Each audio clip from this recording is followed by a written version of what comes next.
Bonjour à tous et bienvenue. Je me présente, mon nom est Sarah. Je serai votre animatrice dans le cadre de cette présentation qui porte sur le certificat en sexualité. On va discuter des enjeux de société et les pratiques d'intervention. Donc, avant de débuter, de laisser la parole à la conférencière, je vais vous faire part de quelques petites précisions. Donc, tout d'abord, cette séance sera enregistrée. Donc, votre micro sera fermé pour toute la durée de la conférence. La conférence est d'une durée de 45 minutes. Donc, il y aura sensiblement 20 minutes de présentation et par la suite 20 minutes allouées à la période de questions. Vous pouvez utiliser la section Q&R qui se trouve au bas de la fenêtre pour poser toutes vos questions. On va y répondre de façon orale. Et cette conférence sera accessible après sa diffusion sur le site des portes ouvertes de l'admission et du recrutement. Donc, sans plus attendre, je vais laisser la parole à notre présentatrice, notre conférencière, qui s'appelle Dominique Trudel et qui va vous dire tout ce qu'il y a à savoir au niveau de la présentation d'aujourd'hui.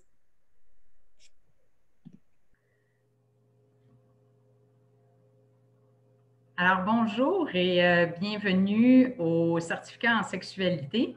Alors, mon nom est Dominique Trudel, je suis la responsable du programme en sexualité. Je suis en poste depuis environ 2017. Je m'occupe aussi des certificats en intervention auprès des jeunes et des certificats en petite enfance et famille. Alors, aujourd'hui, nous allons aborder le certificat en sexualité. Je vous invite à poser vos questions à tout moment dans la section questions et réponses et je vais y répondre à la fin de la séance sans problème. Alors, je vais débuter par vous partager mon écran.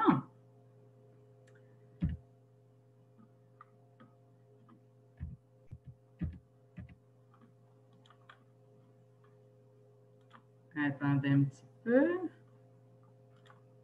On partage l'écran.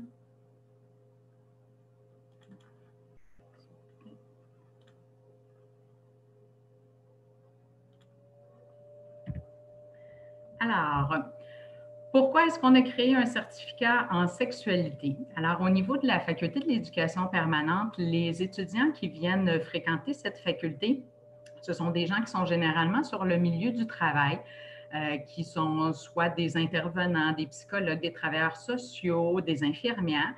Et une demande était récurrente en ce qui a trait à avoir un certificat en sexualité, généralement parce que les gens disaient qu'il manquait beaucoup d'aisance à parler de sexualité avec leur clientèle. Il y avait de la difficulté à intervenir de façon adéquate et les gens demandaient à acquérir davantage de connaissances au niveau de la sexualité humaine. Alors, nous avons créé le certificat en sexualité qui a accueilli ses premiers étudiants en 2018. Donc, c'est un certificat qui est tout nouveau, tout frais. Alors, on s'est basé sur la définition de la santé sexuelle au niveau de l'Organisation mondiale de la santé, où, dans le fond, on a une approche un petit peu plus positive de la santé sexuelle. Alors, on n'aborde pas uniquement le fait que la santé sexuelle, c'est l'absence d'ITSS ou l'absence de violence conjugale. Alors, on est vraiment plus dans une approche très positive de la santé sexuelle. À qui s'adresse ce programme? Alors, on a deux clientèles cibles. Alors, premièrement, nous avons les professionnels dans le milieu de l'intervention qui désirent développer l'aisance, qui désirent acquérir des connaissances au niveau de la sexualité humaine. On a également des étudiants qui nous viennent de plus en plus des techniques au niveau collégial. Alors, dans le fond, cette clientèle-là, ces deux clientèles-là qui sont rassemblées dans les cours, ce qui fait que ce sont des cours beaucoup plus riches où on peut bénéficier de l'expertise des différents participants qu'il y a dans la classe. Où peut-on travailler ensuite lorsque nous avons un certificat en sexualité en poche? Alors, il y a différents milieux. Vous pourriez travailler en milieu hospitalier, comme infirmière, par exemple. Vous pourriez travailler dans les services sociaux, par exemple les CLSC. Vous pourriez travailler en centre de réadaptation. On a des étudiantes qui travaillent également dans le milieu carcéral. Vous pourriez avoir accès aussi aux organismes communautaires ou encore aux établissements d'enseignement. On n'a qu'à penser au niveau des écoles primaires et secondaires où l'éducation à la sexualité est de retour dans les classes. Les objectifs du programme. Alors, il y a 5 grands objectifs. Alors, premièrement, tout au long de votre parcours, des 30 crédits que vous allez avoir à faire au niveau du certificat, on désire discuter avec aisance des enjeux de société qui sont reliés à la sexualité. Donc, tous les dossiers principaux que vous entendez dans la société qui sont liés à la sexualité vont être abordés dans le courant du certificat.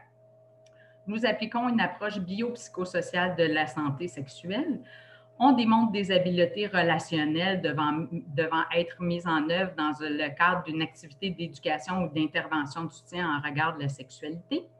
On apprend à distinguer les différents facteurs individuels et collectifs qui peuvent influer soit sur nos croyances, nos perceptions, nos attitudes, nos comportements qui sont associés à la sexualité. Et bien sûr, on apprend à adapter nos habiletés d'éducation et d'intervention de soutien en regard de la sexualité, toujours en gardant en tête que nous sommes dans un contexte où on doit être en collaboration avec différents intervenants des différents milieux. Je vous ai mis un profil de sortie de nos étudiants. Alors, c'est l'endroit où on vous amène. On vous prend où vous êtes présentement et voilà où on veut vous amener éventuellement. Alors, on veut que vous développiez 3 sphères particulières en étant au certificat. Alors, première des choses, on veut développer votre sphère du savoir. On veut que vous acquériez des connaissances fondamentales et scientifiques qui vont vous permettre d'évaluer la santé sexuelle des clientèles avec lesquelles vous allez travailler. On veut que vous développiez aussi votre savoir-être. Alors, on veut que vous soyez capable de travailler en interdisciplinarité, en partenariat avec les clients, toujours en démontrant une capacité de communication qui est ouverte et respectueuse. Finalement, on veut développer votre savoir-faire ou on veut que vous soyez capable d'adapter des activités d'éducation ou encore une intervention de soutien en lien avec la sexualité et que vous puissiez en évaluer l'efficacité. Alors, on veut développer votre curiosité, votre rigueur, on veut développer votre façon de réfléchir, on veut que vous soyez ouvert d'esprit, on veut que vous soyez empathique avec la clientèle, on veut que vous soyez capable de bien écouter tout en étant toujours organisé, on veut que vous soyez motivé, on veut que vous soyez créatif. Alors, c'est vraiment dans ces 3 sphères-là qu'on va travailler tout au long des cours du certificat. Les forces du programme. Alors, nous avons une approche pédagogique qui est vraiment axée sur le développement de l'aisance à parler de la sexualité humaine et on va vraiment développer vos habiletés à travailler dans le domaine. Attention, on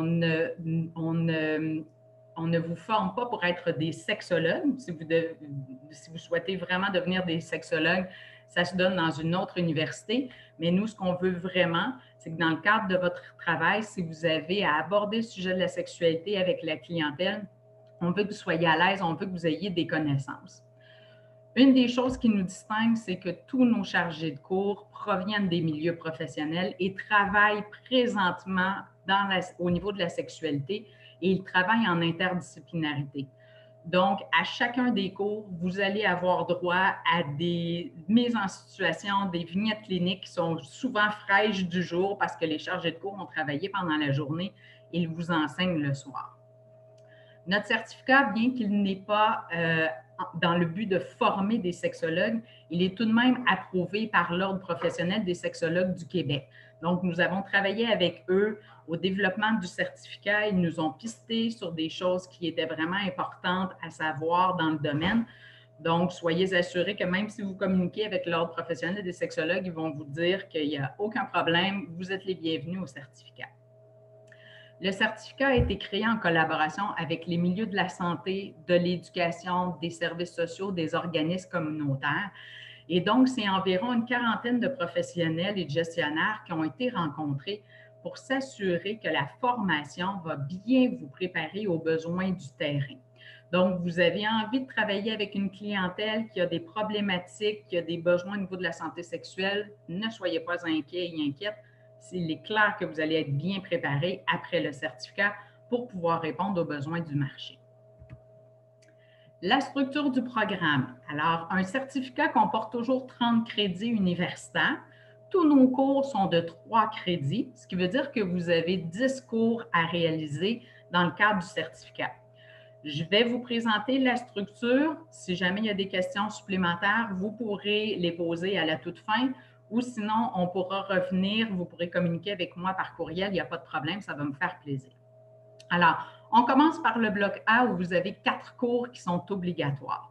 Alors, on a le sexe 1000, le sexe 1001, le sexe 3000 et le 3001. Je vais vous donner un petit truc. Dès que les cycles de cours commencent par le niveau 1000, ce sont des cours qui sont généralement des cours de base qu'on souhaite prendre en début de parcours. Ce sont des cours qui sont un petit peu plus faciles. Alors, on met vraiment la base sur la santé sexuelle des personnes. Les cours de niveau 2000 qu'on va voir dans le prochain bloc sont des cours un petit peu plus avancés, où on fait appel à votre sens de réflexion, votre sens de l'analyse. Et les cours de niveau 3000, c'est vraiment réservé uniquement pour les étudiants de notre certificat de sexualité. Ce sont des cours qui sont beaucoup plus poussés, où là, vous allez travailler encore plus votre savoir-être et votre savoir-faire. Alors, sexualité et enjeux de société, vous pensez au mouvement MeToo, à l'hypersexualisation, etc. On va voir tous les grands enjeux de société qui sont reliés à la sexualité. Le développement sexuel et affectif va voir tout ce qui est développement sexuel et affectif de la naissance jusqu'à la mort. Donc, on couvre un large spectre. Conscience réflexive et intervention, on apprend à intervenir au niveau de la sexualité humaine. On apprend toutes sortes de trucs pour bien intervenir. Quoi faire quand mon intervention est un petit peu boiteuse et je désire reprendre le fil de mon intervention. Donc, c'est dans ce cours-là qu'on va le voir. Et un des cours qui est très populaire, Éducation à la sexualité, qui rejoint bon nombre de personnes, dont les professeurs et les enseignants présentement. Donc, on voit les différents programmes d'éducation à la sexualité. On voit comment les appliquer dans le cadre de différentes clientèles. On se pratique aussi entre nous, donc on se crée des petits programmes d'éducation à la sexualité, on les applique, on se pratique à développer de plus en plus notre capacité à aborder le sujet de la sexualité. On tombe dans le bloc B. Alors, au niveau du bloc B, vous aurez un minimum de 5 cours à choisir. Vous pourriez aller jusqu'à 6 cours. Alors, vous avez encore là différents cours. On a le JS 2009 qui est Jeunes et sexualité. Pourquoi le sigle est de JS? C'est parce que le cours appartient à un autre certificat, mais les étudiants du certificat en sexualité y ont accès sans problème. Donc, tout ce qui a trait à la sexualité chez les jeunes, mythe, réalité, tout y est passé, tout est abordé au niveau de ce cours-là. Le Psy 32G, c'est un cours très particulier qui est imposé seulement aux personnes qui n'ont pas travaillé dans le domaine des sciences sociales. Alors, par exemple, vous arrivez du collégial, vous avez fait un DEC en sciences humaines où vous n'avez pas eu à développer votre capacité à aborder les gens, à poser des questions dans un contexte d'entrevue. Alors, il se peut que vous ayez à faire ce cours-là. Ça va être indiqué dans votre lettre d'admission. Soyez pas inquiets et inquiètes. Sexe 2000, on parle d'identité de genre, diversité sexuelle. Vous avez des questions sur le mouvement LGBTQ, les transformations chez les trans, comment je fais pour aborder ces différentes clientèles, comment je fais pour m'assurer d'avoir une bonne connexion avec ces personnes. C'est dans ce cours-là qu'on va démystifier le tout. Le sexe 2001, on parle de diversité culturelle et sexualité. Vous avez différentes clientèles. Comment je fais pour aborder la sexualité avec ces clientèles-là? Qu'est-ce que je dois dire? Qu'est-ce que je ne dois pas dire? Quels sont les sujets importants, moins importants à aborder? On va le voir dans le cours du sexe 2001. Sexe 2002, sexualité et troubles de santé mentale, un cours qui est grandement prisé de la part de nos étudiants et qui est bien à propos depuis le début de la pandémie. Alors, on regarde comment la santé mentale peut affecter la sexualité chez une personne, que ce soit en termes de consommation d'alcool, de drogue, que ce soit en termes de stress, de dépression, de troubles du spectre de l'autisme, de déficience intellectuelle. Donc, on est allé chercher les plus grandes pathologies ou difficultés qu'on rencontre par rapport aux troubles de santé mentale dans les années 2018, 2019, 2020 et on va voir de quelle façon ça va influencer notre sexualité. Le sexe 2003, sexualité et conditions de santé, c'est un cours qui se donne toujours entièrement en ligne. Donc, vous êtes à la recherche de cours entièrement en ligne. Ce cours-là, il est bâti pour toujours se donner en ligne. Alors, vous êtes infirmière, vous avez toujours eu des questions par rapport à la condition de santé des gens. comment le diabète peut influencer ma sexualité, comment les troubles cardiovasculaires peuvent influencer la sexualité, comment est-ce qu'une personne qui se ramasse avec une amputation pourrait développer un problème au niveau de sa santé sexuelle. Donc, c'est dans ce cours-là que vous allez avoir toutes les notions, les savoir-être, les savoir-faire que vous allez devoir développer pour intervenir auprès d'une clientèle qui présente des problèmes de santé, toujours physiques. Le sexe 2004, éthique sexuelle, droits et responsabilités.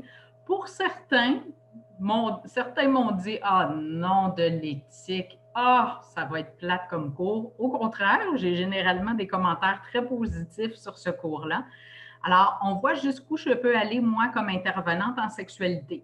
Alors, j'ai l'Ordre des sexologues qui est d'un côté, j'ai l'Ordre des travailleurs sociaux, l'Ordre des psychologues, avec des actes qui sont réservés. Moi, comme intervenante en sexualité, à quel endroit je me situe? Jusqu'où puis-je aller dans mes interventions? À quel moment dois-je stopper mon intervention pour pouvoir référer à un autre professionnel? Donc, c'est un cours qui est généralement très apprécié avec beaucoup de mise en situation. Alors, j'ai par exemple, jeune fille de 12 ans qui vous arrive, désire prendre la pilule contraceptive parce qu'elle désire avoir des relations sexuelles. Elle n'a que 12 ans, elle ne veut pas aviser ses parents. Qu'est-ce que je fais, moi, comme intervenante par rapport à ça? Donc, on brasse beaucoup de mise en situation. Le sexe 2005, atelier thématique, c'est un cours qui n'est pas encore élaboré.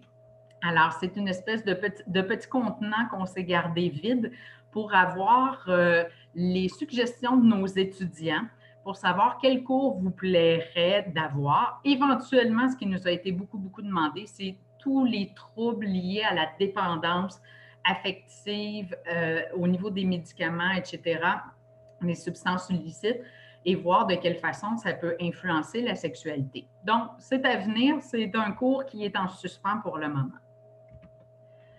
Au niveau du bloc C, si vous regardez, les sigles de cours ne sont pas de sigles SXS parce que ce sont des cours qui sont en lien avec la sexualité, qui sont donnés à l'Université de Montréal, mais généralement soit par d'autres certificats ou par d'autres facultés. Donc, ça vous permet d'élargir un peu vos horizons, d'aller voir ce qui est enseigné ailleurs, d'avoir des nouvelles notions qui ne sont pas nécessairement abordées dans le cadre du certificat.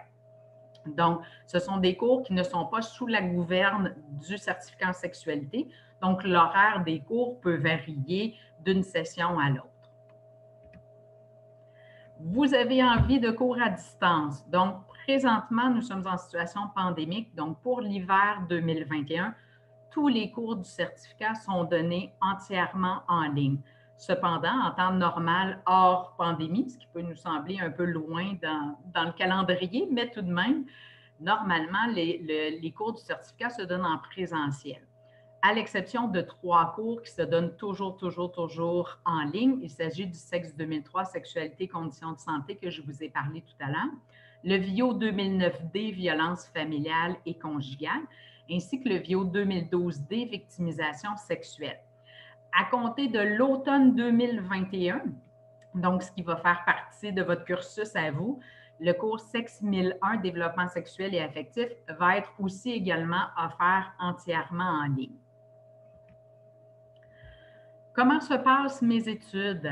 Alors, au niveau de la faculté de l'éducation permanente, vous pouvez étudier à temps plein ou à temps partiel. De façon générale, quand on étudie à temps plein, les étudiants vont faire 4 cours à l'automne, 4 cours à l'hiver et 2 cours à l'été. Vous pourriez, si ça vous convient mieux, opter pour des études à temps partiel ou vous pourriez faire un minimum de 1 cours par session. Généralement, vous pouvez réaliser le certificat dans un minimum de 3 sessions, donc par exemple hiver, automne et été, et vous avez un maximum de 4 années pour réaliser l'ensemble de vos 10 cours du certificat. Les cours sont toujours offerts de soir, du lundi au jeudi, de 19h à 22h. Ou sinon, on a des cours de fin de semaine aussi, qui sont des fins de semaine intensives. Donc, j'ai le samedi et le dimanche, toute la journée, de 8h30 à 17h. Bien sûr, vous avez des pauses et vous avez la pause du dîner. Et ça se donne sur 3 fins de semaine. Donc, une première fin de semaine de cours, une fin de semaine de congé, une deuxième fin de semaine de cours, une deuxième fin de semaine de congé et finalement une troisième fin de semaine de cours et vous avez terminé votre cours. Les cours sont toujours d'une durée de 45 heures en tout. Donc, si vous avez le cours une seule journée par semaine, donc c'est 3 heures par semaine pour une durée de 15 semaines. Ou sinon, si c'est des cours de fin de semaine, vous avez seulement 3 fins de semaine à faire, le samedi et le dimanche. Pas seulement le samedi ou seulement le dimanche, il faut vraiment réaliser la fin de semaine entière. Les cours se donnent sur 3 campus, Montréal, Laval et Longueuil. Je sais qu'il y en a qui vont peut-être me dire « Ah non, non, non, non, non, non, non, il ne faut pas que ce soit sur la rive sud ou sur la rive nord. » Je vous rassure tout de suite, les 2 campus Laval et Longueuil sont accessibles via le métro. Vous n'avez même pas à sortir à l'extérieur pour prendre un autobus.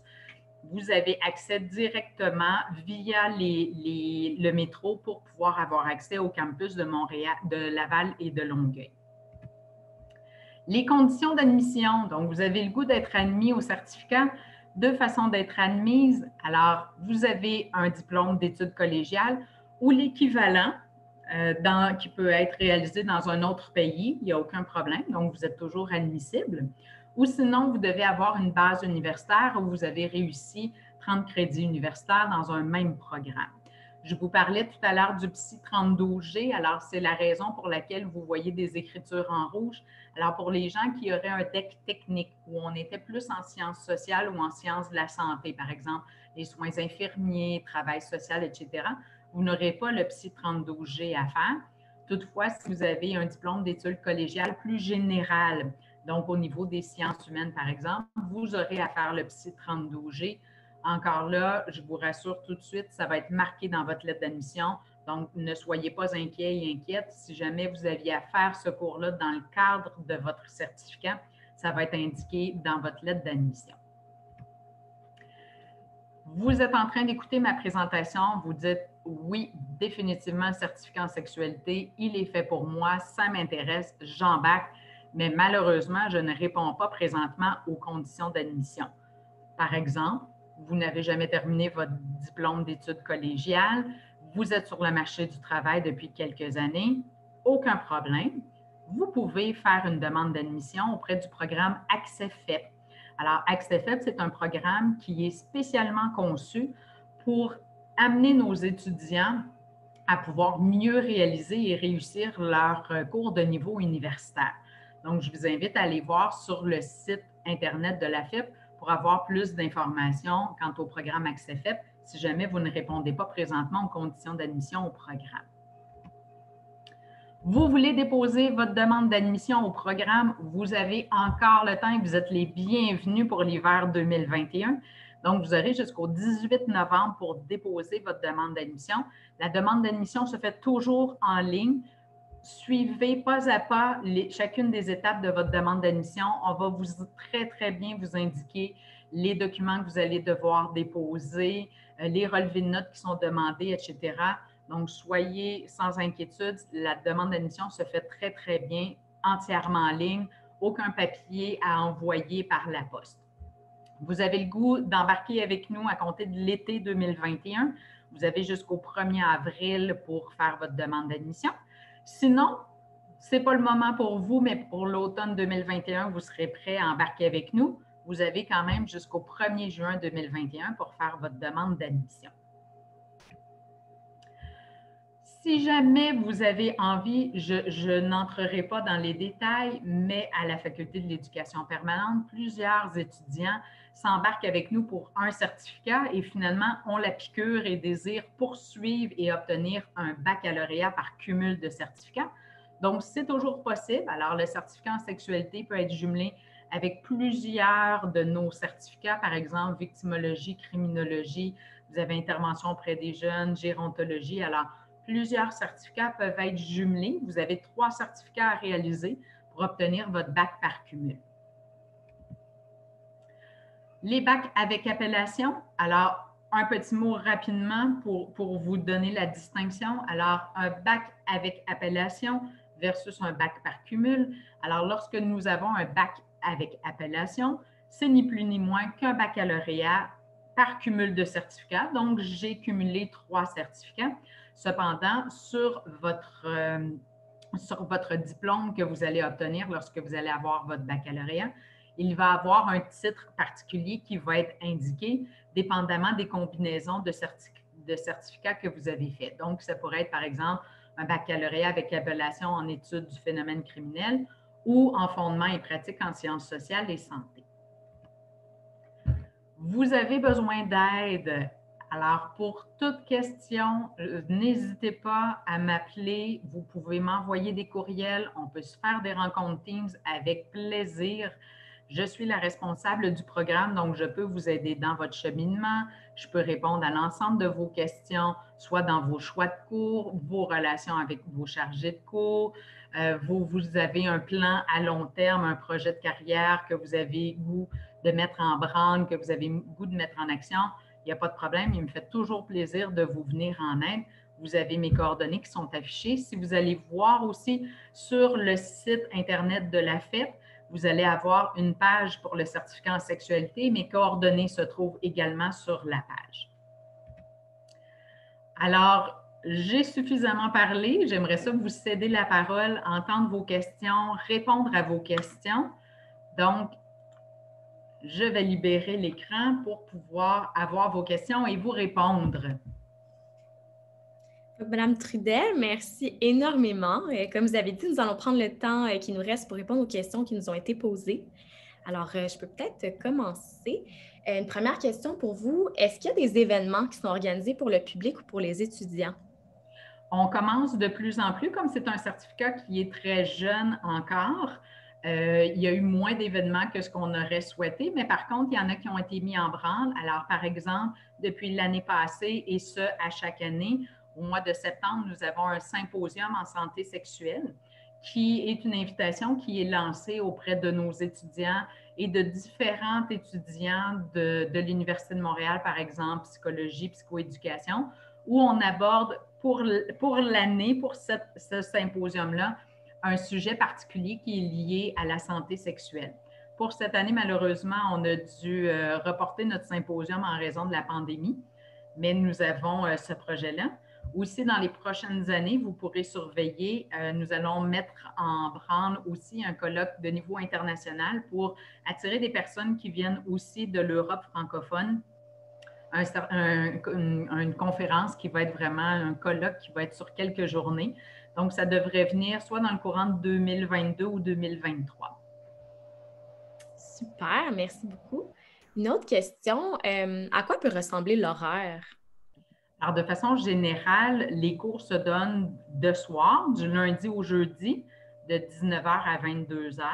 Ou sinon, les personnes peuvent opter aussi pour des cours de fin de semaine ou c'est 3 fins de semaine intensives, le samedi et le dimanche. Et les cours sont de 8h30 à 17h. Parfait, merci beaucoup. Une autre question aussi, quel est le délai pour recevoir une réponse suite au dépôt d'une demande?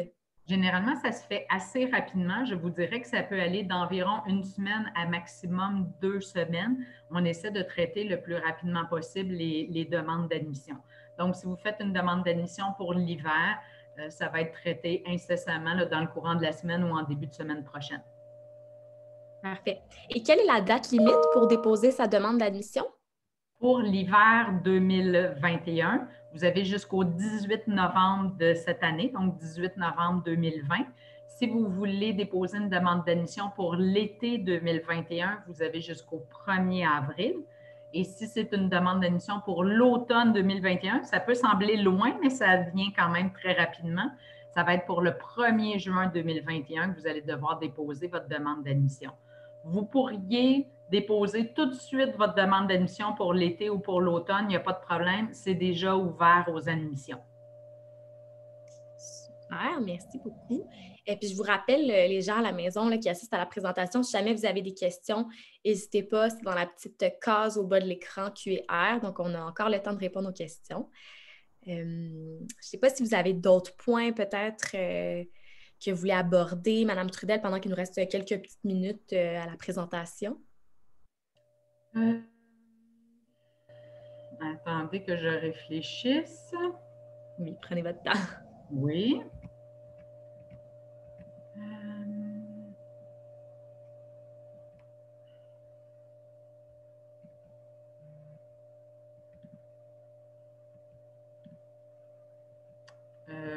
Honnêtement, je ne vois pas d'autres éléments à aborder.